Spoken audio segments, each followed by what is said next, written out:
नमस्कार साथियों, स्वागत है आपका कॉन्सेप्ट नर्सिंग क्लासेस में। आज की क्लास में nursing officer CHO staff nurse special next practice test solve करेंगे। Question number 1, chorea is the disorder of. Chorea एक डिसऑर्डर है।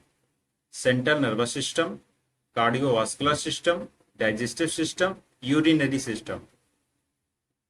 करेक्ट आंसर होगा ऑप्शन ए, कोरिया सीएनएस का मीन सेंट्रल नर्वस सिस्टम का एक मूवमेंट डिसऑर्डर होता है, इसलिए ए ऑप्शन यहां पर सही है।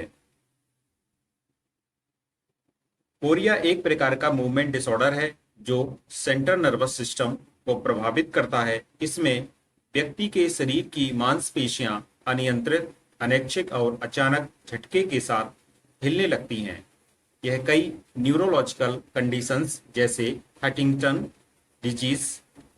हचिंगसंस डिजीज, र्यूमेटिक फीवर, जिसको सिंडेम्स कोरिया भी कहते हैं, में देखा जाता है। तो इस प्रकार से इसका जो करेक्ट आंसर है ऑप्शन ए सही हो जाएगा।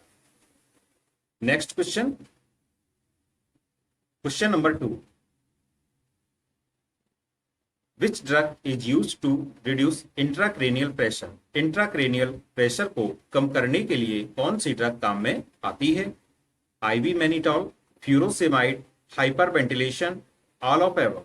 Correct answer is option D. ये सभी जो ड्रग्स हैं ये सभी आईसीपी को कम करने के लिए प्रयोग की जाती हैं।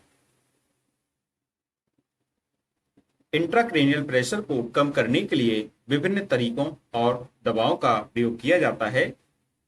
आईवी मैनिटॉल यह एक ऑस्मोटिक डायूरेटिक है जो ब्रेन में जमा अतिरिक्त फ्लूइड को बाहर निकालता है। फ्यूरोसेमाइड एक लूप डायूरेटिक है जो फ्लूइड ओवरलोड को कम करता है।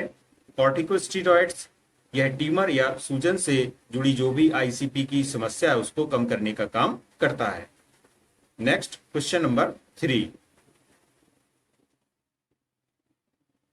The cause of coma is. Coma का कारण है brain tumour, head injury, brain haemorrhage, all of above. Correct answer होगा ऑप्शन डी। ये सभी कारण कोमा के कारण होते हैं, इसलिए डी ऑप्शन यहां पर सही है। कोमा एक ऐसी स्थिति है जिसमें व्यक्ति अचेत रहता है, अनकॉन्शियस रहता है और किसी भी प्रकार की स्टिमुलस पर रिएक्शन नहीं देता है। तो इसके कारण हो सकते हैं ब्रेन ट्यूमर, सिर में चोट या brain haemorrhage. Next question, question number 4, which layer controls the motility of the digestive tract. कौन सी परत डाइजेस्टिव ट्रैक्ट की गतिशीलता को नियंत्रित करती है? Muscle layer, serosa layer, submucosa layer, lamina propria layer. Correct answer होगा ऑप्शन ए। जो डाइजेस्टिव ट्रैक्ट की मसल लेयर होती है यही जो मोटिलिटी होती है उसको कंट्रोल करने का काम करती है, इसलिए ए ऑप्शन यहां पर सही है। डाइजेस्टिव ट्रैक्ट की गतिशीलता को मसल लेयर द्वारा नियंत्रित किया जाता है जिसे मस्क्यूलेरिस एक्सटर्ना कहा जाता है। इसमें दो मुख्य परतें होती हैं, circular muscle layer, longitudinal muscle layer. Next question, question number 5, nursing interventions to prevent injury during seizures are. Seizures के दौरान चोट को रोकने के लिए नर्सिंग इंटरवेंशन है बिस्तर पर साइड रेल्स को ऊपर रखना, मरीज के नाखून छोटे रखना, जब मरीज इधर उधर मुड़े तो उसके हाथ पैर तथा सिर को पर्याप्त सहारा देना, उपरोक्त सभी। तो इसका करेक्ट आंसर होगा ऑप्शन डी। ये सभी उपाय किए जाते हैं सीजर्स के दौरान चोट को रोकने के लिए। बिस्तर पर साइड रेल्स को ऊपर भी रखा जाता है, मरीज के नाखून भी छोटे रखे जाते हैं और इधर उधर मुड़ने पर उसके हाथ पैर तथा सिर को सहारा दिया जाता है। सीजर्स के दौरान रोगी को चोट लगने का जोखिम अधिक होता है, इसलिए निम्नलिखित नर्सिंग इंटरवेंशंस किए जाते हैं। साइड रेल्स ऊपर रखना, इससे रोगी को बेड से गिरने से रोका जा सकता है।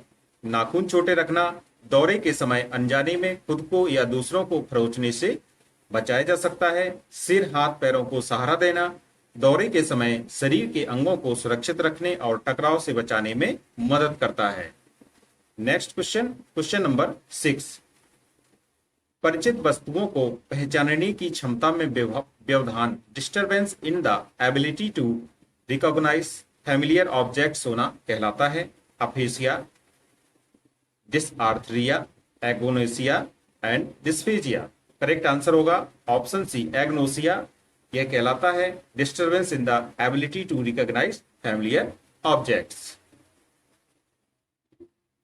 एग्नोसिया एक न्यूरोलॉजिकल डिसऑर्डर है जिसमें पेशेंट अपनी सेंसरी फंक्शंस जैसे देखने, सुनने या छूने के बावजूद परिचित वस्तुओं, आवाजों या चेहरों को पहचान नहीं पाता है। यह नॉर्मली ब्रेन के ऑक्सीपिटल या पैराइटल लोब्स की क्षति के कारण होता है। Next question, question number 7। जब किसी मरीज को लूप डायूरेटिक दवा दी जाती है तो नर्स को किस लक्षण का आकलन करना चाहिए? When a patient is given a loop diuretic, which symptom should the nurse assess for?